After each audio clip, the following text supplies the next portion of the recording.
Let this be a lesson to you, Rocksteady. We won't ever let you win.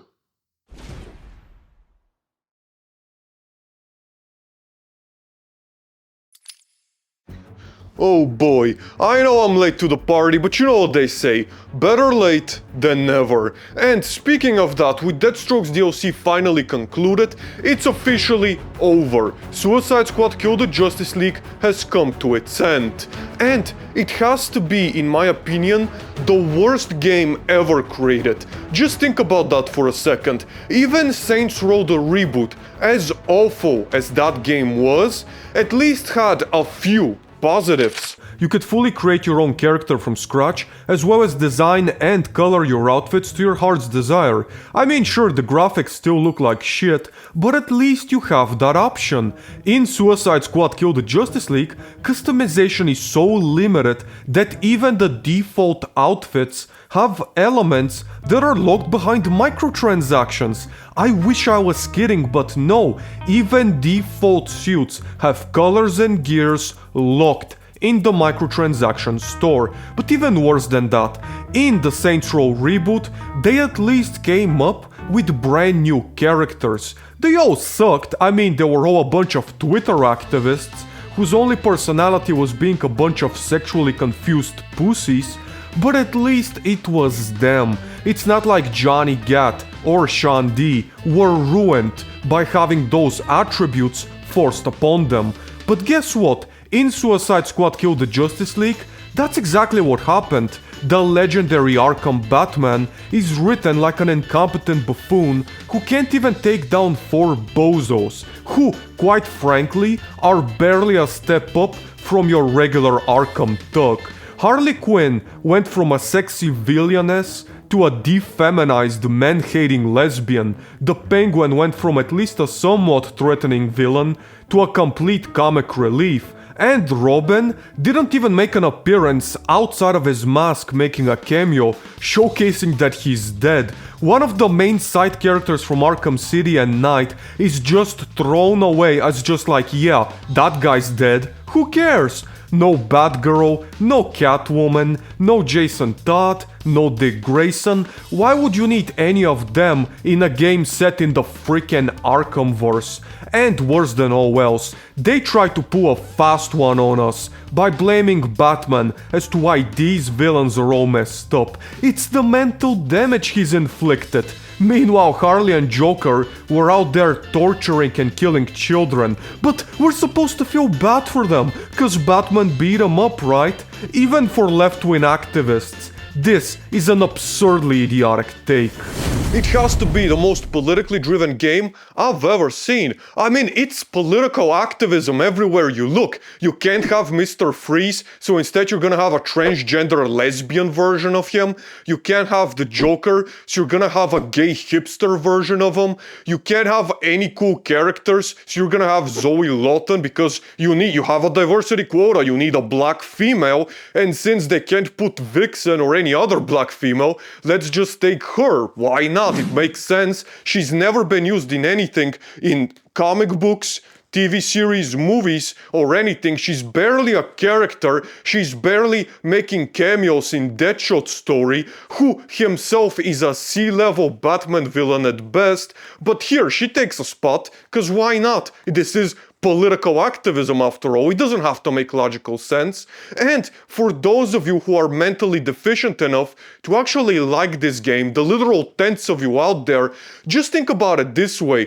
Rocksteady cares so little about you. They give a fuck so little about you that this is the ending they gave you. After spending hours and hours, day after day, grinding the most repetitive, unrewarding, barely put together missions over and over again, and for all of your hard work, what did you get? A barely splashed together slideshow of a bunch of low quality pictures that last a total of 1 minute and 40 seconds. 1 minute and 40 seconds of a bunch of pictures with Harley Quinn talking over them. That's what you get. The most lazy, half-assed, barely put together ending of a video game in history.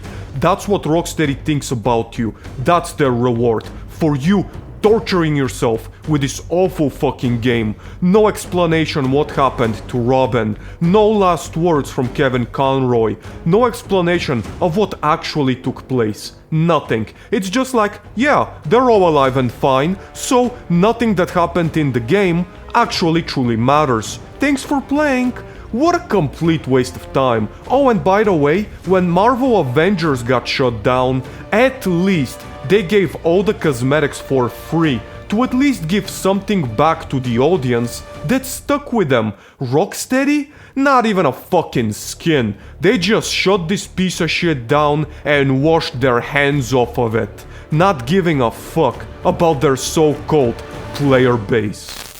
If you wanted to create a game with the sole purpose of losing as much money as humanly possible, pissing off your audience, ruining your own legacy, and pissing on top of everything you've done before, as well as angering your bosses, you couldn't have written it better to fuck yourself as bad as Rocksteady has done with Suicide Squad Kill the Justice League. And by the way, I'm making this video literally as just an article came out about the state of WB Games. For starters, WB Montreal, the studio behind Gotham Knights, supposedly wanted to remake the game to try and fix the many problems that players hated about it, but they were turned down by their corporate overlords, leading to many of the studio leaders quitting the company. Then, they were supposedly assigned to develop a Flash game, but of course Ezra Miller, the lead star, had to turn himself into a complete lunatic, getting arrested for burglaries, assaulting people in the supermarket, and grooming minors, leading to the movie completely bombing and the game being cancelled. And with WB Montreal losing the game, they've had a constant change of management as the studio is running in circles with no project in sight, until recently being reassigned to help with Monolith's Wonder Woman, which is currently being rebooted from scratch and by all sources is in a complete development hell, a blown budget and no sight of a release date. It will be a miracle if it isn't cancelled within the next few months. Which leads us to Rocksteady, who are supposedly going back to their roots with a single-player Batman game.